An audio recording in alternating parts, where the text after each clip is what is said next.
10x your service design offering with Smaply. Take 20% off any order with This Is HCD 20 off. Let's superpower you and your design team's potential. Sign up at smaply.app. Enjoy the episode from your friends at Smaply, helping support This Is HCD podcast. Welcome to This Is HCD, the podcast dedicating to exploring the world of human-centered design and making our world a more inclusive and accessible and impactful place. I'm Gerry Scullion, and in each episode we bring conversations with thought leaders and change makers who are shaping the future of design, business and social innovation. In today's episode, I'm joined by the incredible and the brilliant Jamie Shields, co-founder of Disabled by Society, a 100% disabled owned and led business committed to shifting how we think, learn and act on disability inclusion.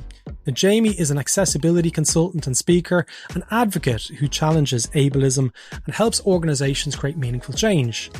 In this episode, we cover three things. Number one, unlearning ableism, how systemic barriers affect disabled people daily, and why organisations must move beyond compliance to real inclusion. And number two, designing for accessibility from the start. Now, why retrofitting accessibility is costly and ineffective, and how embedding it right from the beginning benefits everyone. And number three, holding organisations accountable, how to assess whether a company is genuinely inclusive and not just ticking a box. Jamie shares their lived experience navigating an inaccessible world, the impact of internalised ableism, and how businesses can take a practical step to becoming more inclusive. Now, if you enjoy this episode, please like, share and subscribe. It helps us reach more people and spark more critical conversations. And if you're looking to take the first step in bringing a human-centered service design approach to your organisation, you guessed it, sign up for my free 5-day email course with the link is in the description. Let's get straight into it.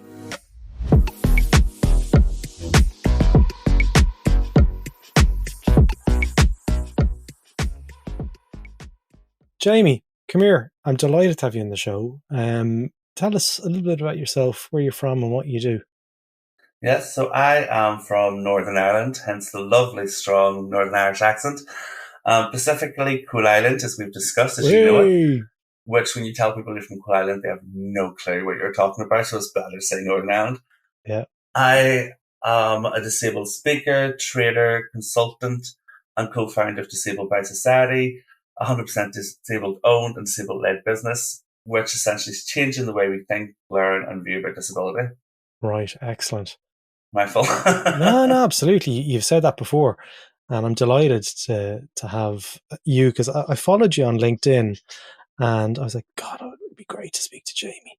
And I'd love to learn a little bit more around the origins of first of all, how you came to set up Disabled by Society. So maybe we'll start off with that. You know, what was the precursor to it and what were you doing before? Yeah, well, to be honest, if you look at my CV, I have the most colourful CV. Like, it looks like I had no motivation to be in employment. I was in places for like 3 months, maybe less. And there was big, long gaps in my CV. So people used to judge me by my CV, and I can understand why, but it wasn't because I didn't want to work or I wasn't motivated. I am registered blind, autistic, I'm ADHD, I collect disabilities like Pokemon cards. And like, I struggled with employment my whole life. So I bounced job to job, trying to get those adjustments that I needed to kind of just do what everybody else could do in the workplace. But most people didn't really understand. So I bounced around for ages, landed in recruitment, which is strange because I couldn't find a job or keep a job. And then suddenly I was helping people find jobs. And in that job, I was there for about 5 years, but it was the first time I had ever been promoted. It was the first time I'd ever been listened to as a disabled person. I got my adjustments. Now, don't get me wrong, the company that didn't get it right every time, but when they got it wrong, they listened, whereas I'd never experienced that. So whilst in that employment, I became their global disability lead of their disability network. Right. Then I actually became their accessibility lead because I was constantly giving off about inaccessible barriers I was encountering. And then because of that there, I kind of was like, do you know what? I love this. I'm starting to speak about my disability. I got this confidence I'd never really had before talking about it. Because I had a lot of shame, I had a lot of regret. Like, I grew up in the 90s. You didn't grow up in Northern Ireland in the 90s. Like, I'm gay as well, like disabled and gay. Like, people just don't know how to take that. So like, that confidence had never been something I'd had before. Sure. So I started doing speaking inside of my job, which was obviously a lot of juggling. And my employer, they were really supportive initially, but then it kind of got to the point where I was doing training and they were like, do you know what? We don't know if you can do both this. And I was just like, no worries, I'm going to make a go at this. And went self-employed for 6 months and founded Disabled by Society last year with Celia Chartrey as my co-founder. Wow, like it's been a busy couple of years for you as well, like, you know. So how long has the business been going? So officially it launched as Disabled by Society in October last year. Yeah. However, unofficially, we were operating as Unlearning Ableism. There's two friends who were disabled working together, which was a nightmare for clients when they're invoicing you because they were sending you an invoice for two people. Yeah. Every time. So we were like, you know what? We love doing this here. We have so many little, can't talk about some of them, but we have so many projects going on in the background. I think I told you about at the start of this. And because that was like, we're so connected. Why do we not just put this in their business? So we went live in October, but officially everyone's known us as a brand since last January. Okay, very good. So one of the bits that I want to talk to you about is, you know, compliance. Okay, and when you look at, I'm a service designer, so I help organizations design their services mainly in the government space. And this has absolutely no connection to any of the work that I've done before. This is, you know, intel that I've worked with from around the world. So this is not reflective of my current clients or of the sort. But when accessibility and, you know, compliance start spoken about in the same sentence, I'm keen to really understand how we can actually move beyond that so it becomes closer to their DNA of actually how they operate. When you speak to people like myself who have, I guess, opportunities to bring those perspectives into projects, what advice do you give them to help nudge closer towards the desired way of working as opposed to like just being a tick box exercise? 100%. I think everybody has this thought that accessibility is an afterthought or it's a trend we should jump in because XYZ company's doing it and we should be doing it. When really, I think that's such a kind of outdated mentality. Like, no, we should be doing it right from the start. Like accessibility, when you come in at a later date to do, is expensive. Yeah. And it means come back and redoing work. So my first piece of advice is it should always be ingrained in your process right from that initial design stage. Whatever it is you're doing, you need to have those policies and it built into your processes, but also remove the fear because I think people are afraid of what they don't know. And accessibility, most people aren't educated about it. Like if you've went and done marketing, for example, you've not been taught about accessibility. Most people who learn coding don't learn about accessibility unless they go and seek that out themselves. Yeah. So it's a bit like, we don't have this knowledge. What do we do? And I would say there is work with disabled consultants. You know, there's disabled consultants out there who will come in and help you write that accessibility into your processes. They'll train your team to be more aware of what accessibility is because it's not just up to one person or one team. Everybody kind of needs to have an inkling of what their role is in this year. So I think with that there is working with people to help you write that accessibility in the process. And then also look at the kind of legal implications. I think in the UK, where I'm based, there's obviously the duty of adjustments and accommodations from an employer, but there's nothing really concrete about accessibility that says your website needs to be accessible unless you're a public organization. But if you're a private organization, there's no kind of restrictions there. Where if you look in the US, they have the ADA, they have so many other, I can't remember the names right now, ADHD's going. But in the US, they have more laws around making sure websites are accessible. And if they're not accessible, they can potentially be taken to court. And then in Europe, we're seeing the European Accessibility Act comes in force into June, which means your products and services need to be accessible for disabled people if you operate in Europe. So I think in the UK, where I'm based, as I said, like we're not nowhere near as good as other countries. And I think we need that uniform aligned approach because if you're a global business, like most companies are now just not operating in one market, we're operating in global markets. Yeah. If you're operating in global markets, you need to be doing this in these countries to avoid fines, to avoid being taken to court by somebody who can't access your services. Yeah. So I think making sure that everybody has that knowledge, embed it, but also see it as a way to protect yourself. Sure. Also to attract more people, but also to think about the future of your workplace because we're an aging population. Your workforce is an aging population. You might not experience disability today yourself, but statistics show that you're going to experience that. And if not you directly, somebody you're in contact with, your family member, your friend, your colleague. Yeah. Future-proof too. No, absolutely. You mentioned there the websites, and I think accessibility tends to, enter those conversations when people are more familiar about the kind of the area or the channel that they have control over. Services encapsulate the entire ecosystem, so the omni-channel experience.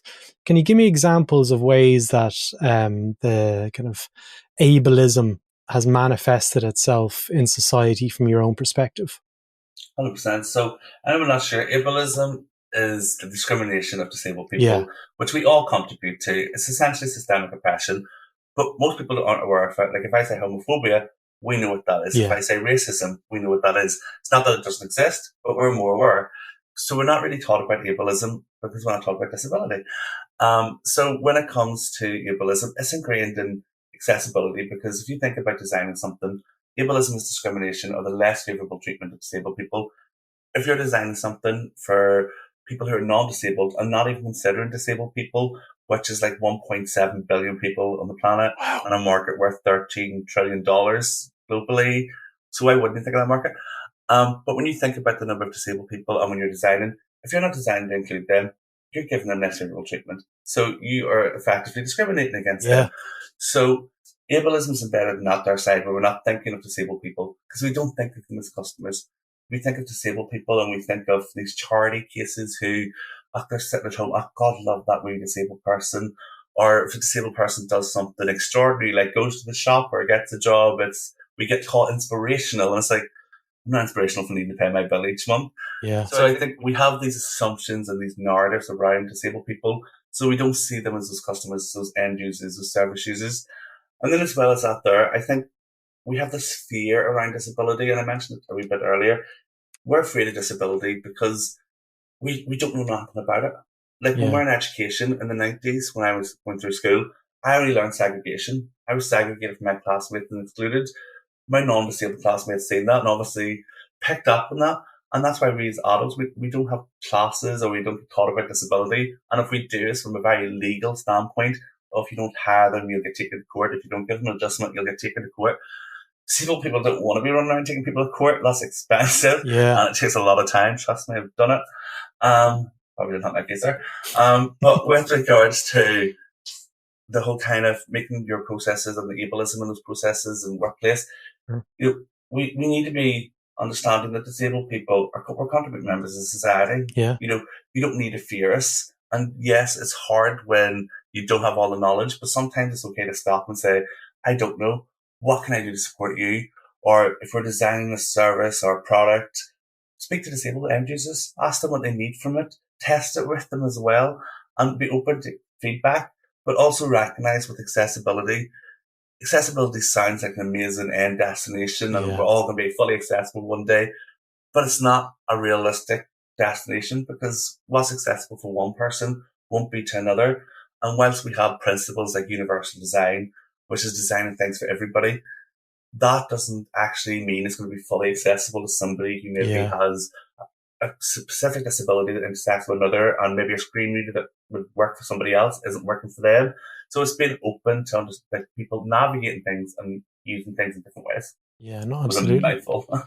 I'm gonna tell you a little secret here in the next story. Imagine if this is a magic wand, okay, right? I had a magic wand and I was able to give you some sort of power that you're able to have influence over the whole world for 1 year. Okay, like what would be that radical sort of thing that you would do to make sure that the implementation of kind of disability is considered within the design process? What are those things that the listeners can do to take away an action from your magic wand? This is my makeshift magic wand. It's a Sharpie. Boom, gone. Well, do you not know disabled people already have superpowers? Everyone tells us we have superpowers anyway, which is horrible because it's completely ableist narrative. I didn't choose my superpower to be registered blind, to be invisible.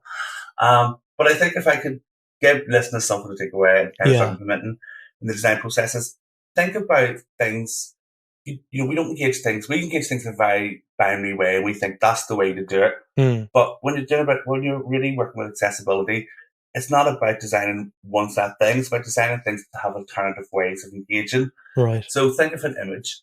When you upload an image, that is one way of engaging with it. It's visual. You see it. Yeah. But then we think not everybody can see that. So why don't we add alt text, which is a short description of the image, but gets embedded into the image, which means if somebody comes along with a screen reader, they can hear what that image is and create that picture. But not everybody can use that screen reader. So you've created two different ways of engaging people with screen readers visually, but somebody might not have that sight, but they might not be able to use a screen reader. So use an image description. An image description is visible. Unlike your alt text, which is embedded into the image, your image description goes below the image or is a caption beside it. And it's just for anybody who cannot use that screen reader. Now, there's three ways that you've provided to engage with that image. Now, if it's an in-person, say you were doing an event and it was an image in an event, you can make that image tactile. So if somebody who's blind or somebody who has issues with sight can come along and actually feel the image. So it's tactile, it's raised up so they can feel it. So there's four alternative ways of engaging that image. Obviously, three of them's online, one's actually in person. So it's really thinking about those alternative ways to engage with things. Videos is such a big part of society. Like everything you do at work, like there's a training video. Oh, we're launching a product. Here's a training video. We're constantly using videos, because they help sell. But we need to make videos accessible. And I know companies are getting better at using captions. Captions go in your video. They are text-based representation of all spoken words. But what we're seeing is people using captions but not making them accessible. So they're trying to bring them into brand. Oh, we'll make them in brand and make them pretty and we'll make them appear here, here, here, here, which is like a game of Where's Wally with captions. Captions need to be accessible. The point of them is to help people engage with the video and catch up on that spoken word. So add them at the bottom, use like black and white, or if you're using your branding colors, check the color contrast of those colors. There's tools online that you can do that with. And then again, think of that video in alternative ways. One is the visual way of engaging. Two is your captions that are accessible now. Yeah. And three, add a video description, describe what's going on in that video. Sure. And if you really want a fourth, add a transcript. There's four different ways you can engage with that video. Because again, it's whatever you're designing, whether it's something digital, whether it's something physical, think of the different ways that people engage and then test it out. Like if you're an organization, you're bound to have disabled colleagues there. Set up a disabled employee network so people can kind of come along and help support with these here and test it out for you. But obviously reward them, incentivize them for doing it. Nobody should be doing free extra work. Yeah, absolutely. I mean, I studied industrial design and I qualified in 2022 and a very long time ago. And I feel like I've been having this conversation for over 20 years. And it's still kind of radical for some people. They're like, how do you unlearn, or how do you, what am I trying to say here? Like, how do you unlearn ableism? Like, because it seems like that is almost the default for the majority from what I'm hearing. Is that a fair assumption? Oh, 100%. Like, right. And that's literally everything we do at Disabled by Society. Because that was our brand before we actually launched Disabled by Society. It was the Unlearning Ableism, or Unlearning Ableism, and then we did the Unlearning Ableism podcast. But with that, like, we have it so inherently ingrained in us. Like, ableism is systemic. It means it's ingrained in everything, your language, your the way you think. It's not even that you're trying to wake up in the morning and say, I'm going to pay off as many disabled people as I can. Nobody wakes up with that intention. And if you do, you're in a very small minority, I imagine. Yeah. But nobody gets that intention. And I think nobody wants to get it wrong. And I think because we don't have the understanding of this disability, it stops us trying sometimes. And that is the biggest failure of all, because we should be trying. We should be open to get it wrong, because if you get it wrong, somebody's going to come along and help you learn it. Somebody will say to you, that's not right. And then you take that on board, you take that accountability, and then you go ahead and do the work to make it right. But it's that fear that stops us. So I think that's the first thing we need to remove, is that fear. And then unlearning ableism, it's not like it's not like an end goal. It's something that you're constantly doing. Yeah. Because there's no one way to be disabled. There's no one disabled expert. And if somebody claims themselves to be an expert of all disability, I challenge them at every time, because I've been disabled for 34 years of my life. I'm an expert of my disability and my lived experience. My uncle and my nephews who see my same condition as me, I don't know why they experience disability. Right. Like we have overlapping shared experiences, but you know, I'm also gay, my uncle's straight, like there's different perspectives, layers of our identity. So I think when it comes to unlearning ableism, it's recognizing that you're never going to know everything. It's constantly opening yourself up to learning. It's learning from different sources, following black, white, every diversity of this disabled person out there. And it's also really just being open to learning and taking that accountability. Are you okay to talk about your own lived experience? Yeah. So you mentioned there that you're certified blind, correct? Yeah, registered blind. Yeah. Registered blind, not certified. You passed the exam to be. I'll take blind. that though. It wasn't like an exam. So what does that look like for you when you're kind of navigating the world? What would it look like if you wanted to go and access a service that you do regularly enough, like maybe going to the city? Talk to me about one of the steps that you take that might be, kind of a little bit more different to say how I would do it. 100%. Well, like, the way my eyesight works is the best way to kind of describe to people what I say is what somebody sees in 20 meters, I need to be 5 meters or 4 to 5 meters close to see exactly what you see in detail. So I can see, but it's almost like I can see in front of me, and then there's like a big wall of fogginess, and the more I move around, it's kind of like you've been stuck in fog and someone's put a glass over you and you're just moving around in this fog. Okay. So that's the best way to describe it. If I'm walking along and somebody walks past me, like on the side of the road, I'm not going to see who that is. Like somebody could be waving at me, or I could turn around and see a car pull up, and I think, is they waving at me? Are they honking at me? Because I physically can't see.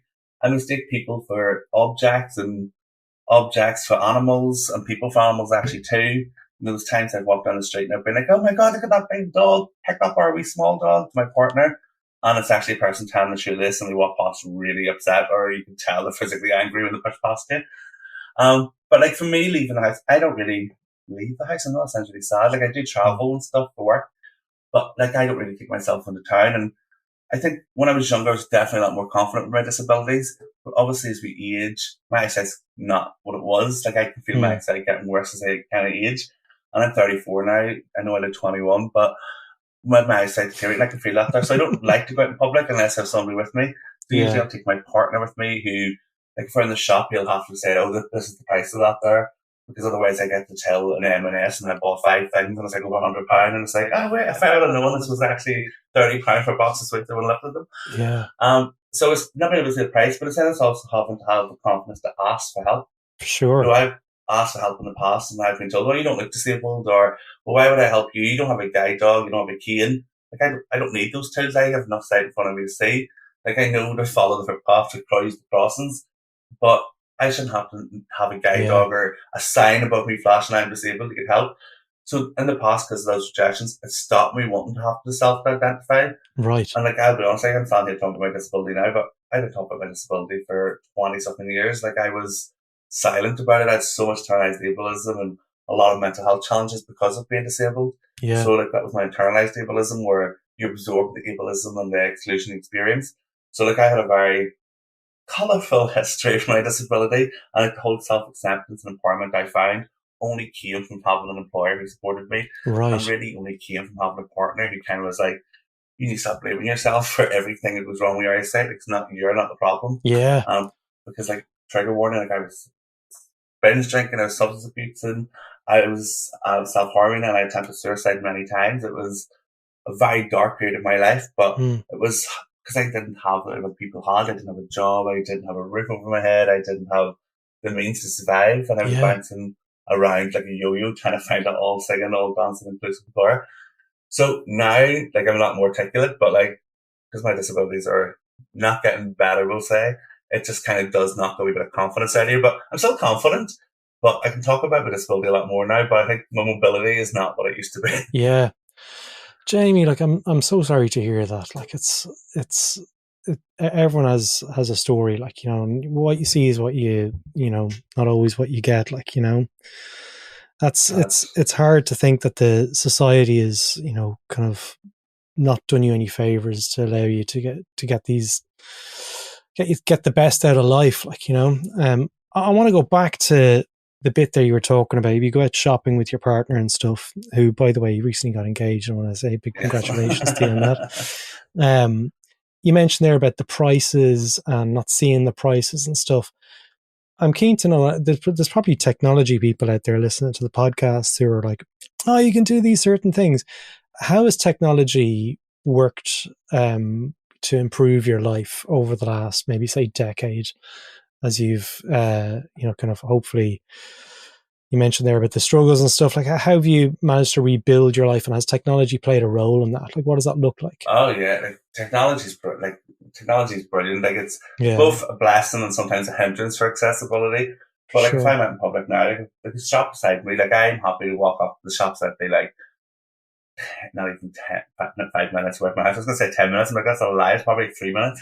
Because how slow I walk, it's probably just feels longer. But like that shop, I can go into it. I'll take my phone. Like, my phone's constantly in my hand. I will use it to zoom in and things and take photos. Like, I do that in most stores. Okay, yeah. But, people have called me out for it. But like, you take a photo of me, and I'm like, no, because like when I use my phone, it's like touching my nose. Like, I've learned to use my nose as a stylus. That's how close I get to my phone. Right. And I don't really like to use my screen reader when I'm out live, so I just zoom in and take photos. But as well as that, there is apps out there for people who, like myself, are visually impaired or registered blind. Yeah. And like that app is like Be My Eyes, where you can actually ring up and it'll be on camera with somebody and they'll talk you through what's in front of you. Like, you don't even have to be in a shop. You could be at home trying to pick an outfit to wear for an interview. Like, those kind of apps are great. There's also glasses and stuff that people can get now that you wear, and it'll come up like, do you know that movie Minority Report? Yeah. Tom Cruise. It's kind of like that, where things come up with little boxes coming off them, and it'll talk you through what you're seeing. So technology is really helping that aspect. But I think those kind of things, like those glasses, they're great, but they're really expensive. I was going to say they probably cost a fortune. Oh, absolute fortune. I think the ones I was looking at when they first came out last year were like $3,000. And if you think about, disabled people, we have an additional cost of living as a disabled person. I was going to say, yeah.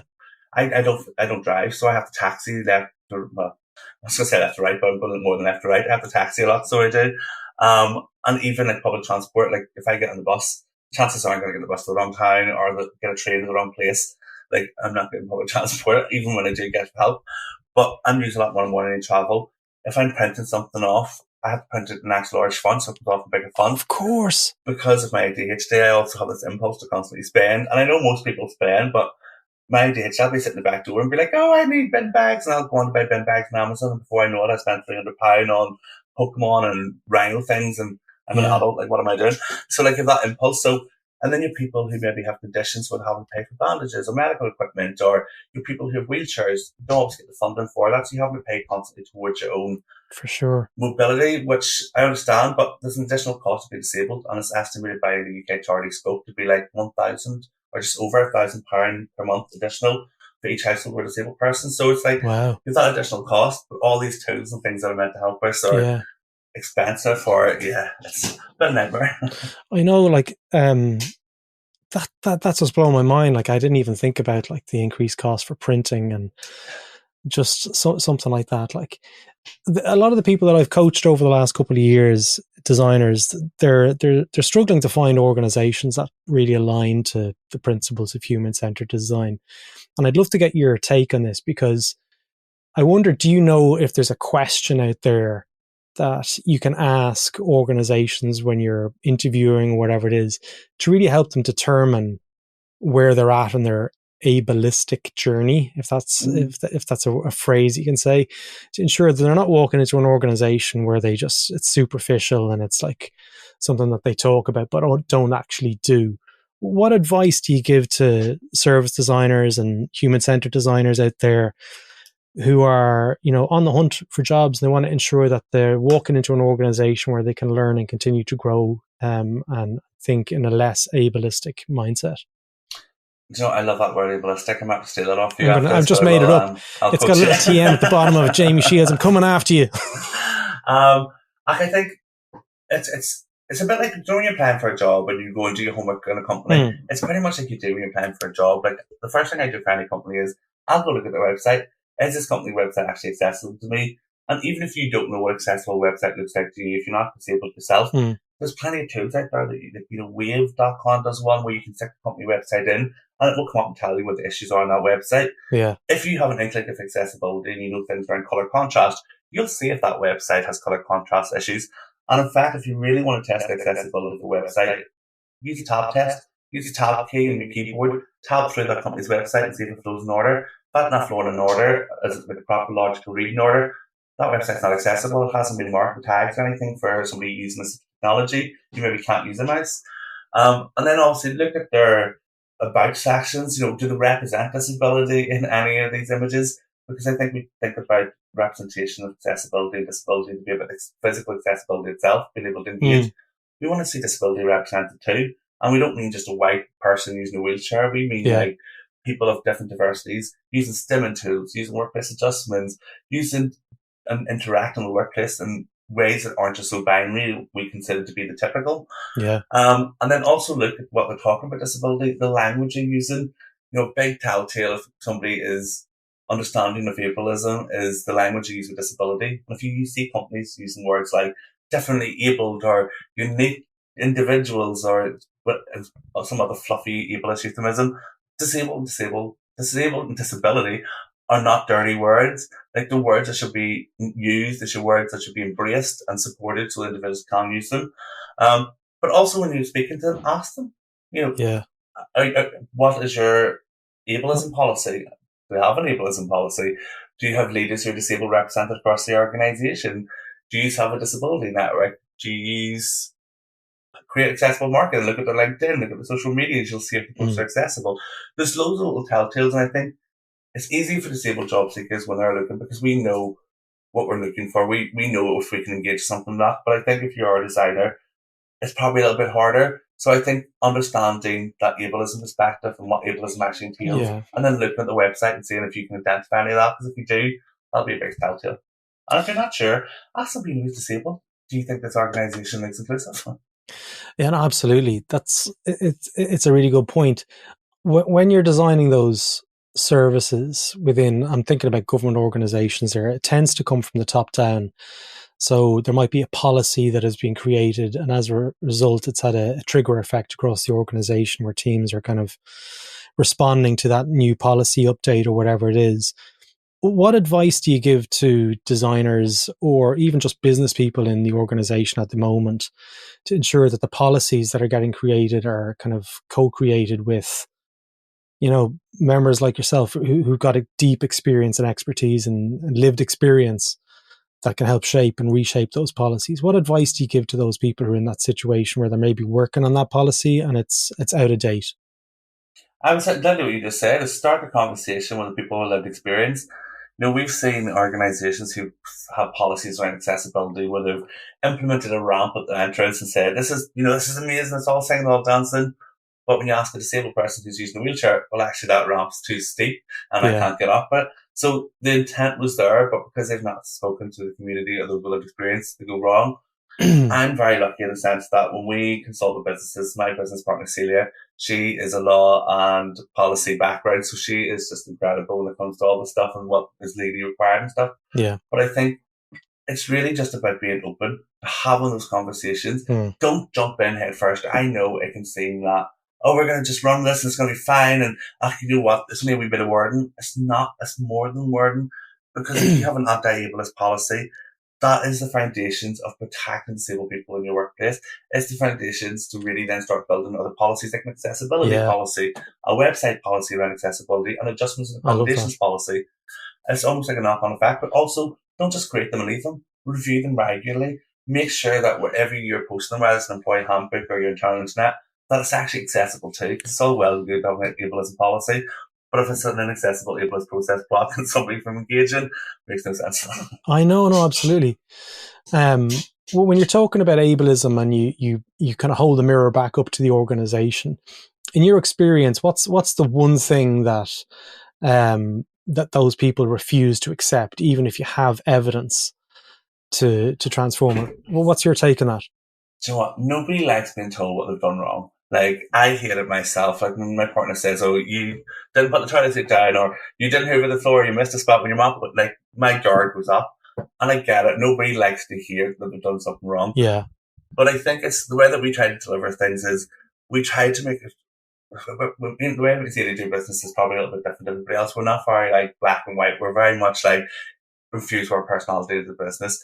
We create a partnership where, do you know what, you can tell us you don't like stuff from our we're not going to take offense. If you don't understand what we're saying, we'll communicate in a different way. It's almost like a friendship as well as a partnership.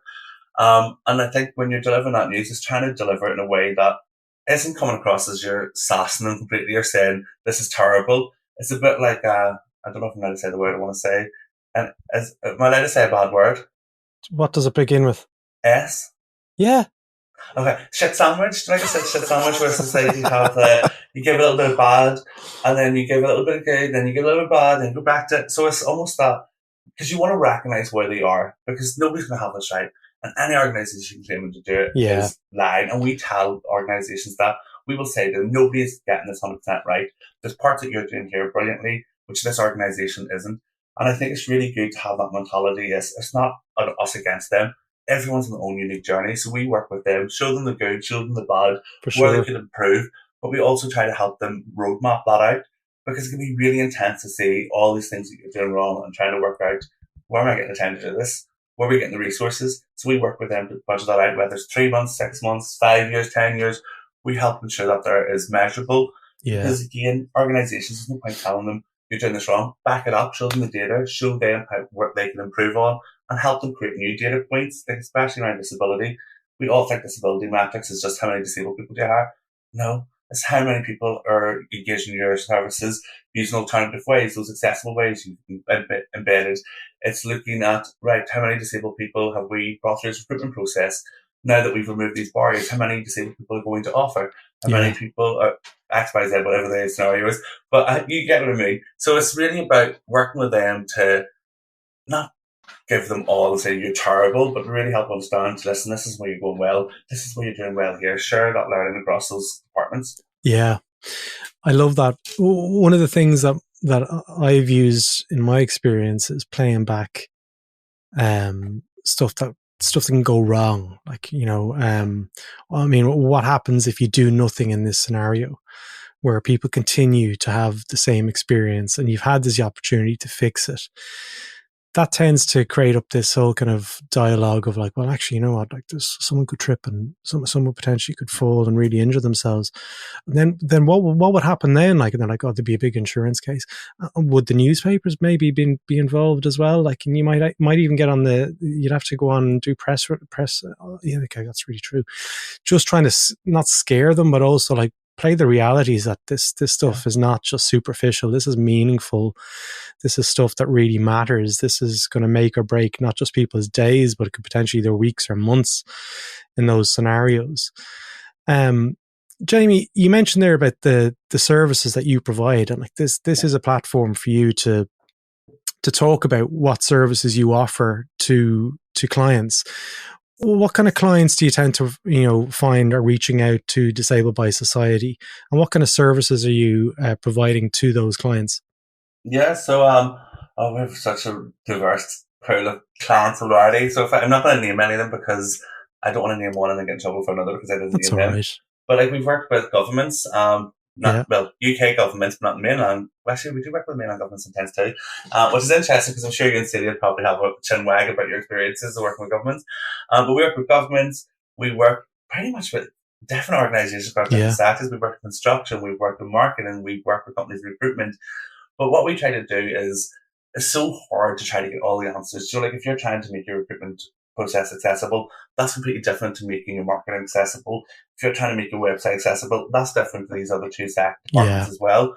So what we try to do is we create solutions that either are one-off solutions, so it could be a training session, it could be a consultant on a project, or it could be creating policies, or we create tailored solutions, so we create package solutions that either can last anything from 1 month to a couple of years, depending on what it needs, but it would kind of be, right, you needed consultant, we're going to give you 20 hours consultant, you needed training, here's your training program outlined for the next 3 years. So we kind of take the pain out of having to run around and find all these different suppliers, because we work with other disabled suppliers ourselves. Nice. So we offer speakers, and it's not just me and Celia sharing our life experiences.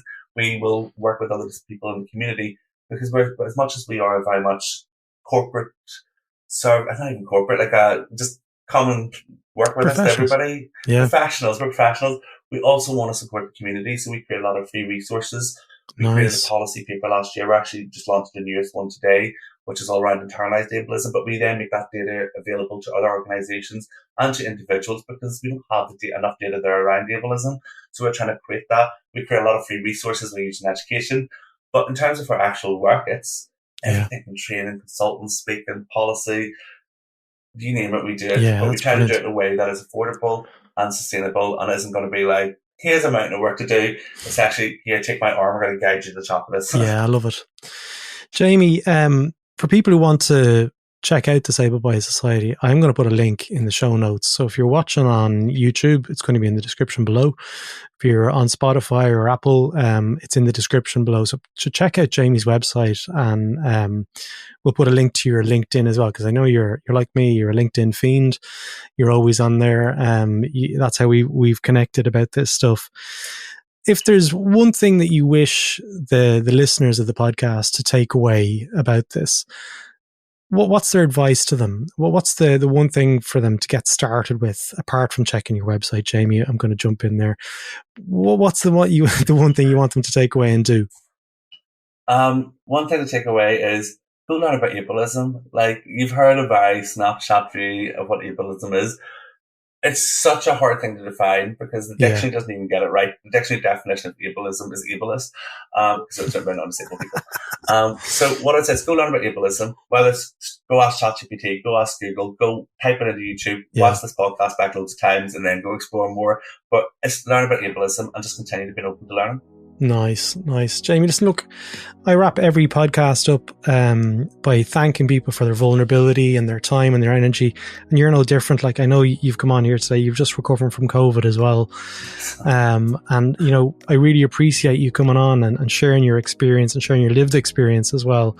So thank you so much for giving me that time. It's been absolutely fantastic for me as well. Thank you so much for having me.